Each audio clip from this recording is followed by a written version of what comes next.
I'm Rendan, and this is Ghostbusters Afterlife. You went with the station wagon? It's the only one that had an engine. After the 2016 flop and the Ghostbusters 2 flop, I was convinced we wouldn't see Ghostbusters for a while, but here we are with another flop. Well, in my opinion. This movie probably will do very well.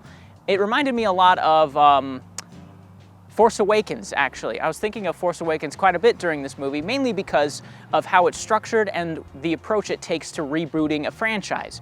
It is incredibly similar to the first Ghostbusters movie, while also introducing tons of things from the original. And that's the biggest problem I have with this, is the constant fan service, the references, and the fan service explosion at the end of this movie, which is possibly the most embarrassing thing I've seen in a movie this year. The last 30 minutes is just straight up awful. It is completely over-the-top ridiculous action mixed with references that people who like the first one will understand, and that is the entire third act. It's just awful.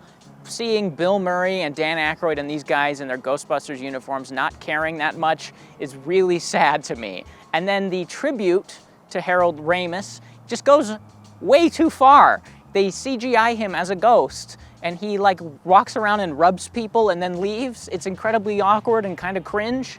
And then the rest of the movie, the last half, I would say, is just the exact same thing as the first one in almost every single way. Plot point by plot point, character by character. It's just the same movie, which is unfortunate because I think the first half of this movie is actually kind of solid. I was enjoying the first half of this movie. I can only imagine how emotional it was for you guys to get back together again. It was painful is what it was.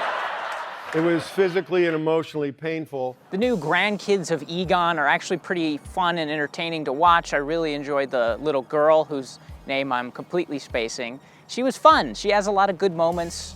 They really dedicate a lot of time to her and making her interesting as a character. I also really like the music in this. It was really nice to hear music that sounded kind of like it was from that era and was used appropriately for the most part.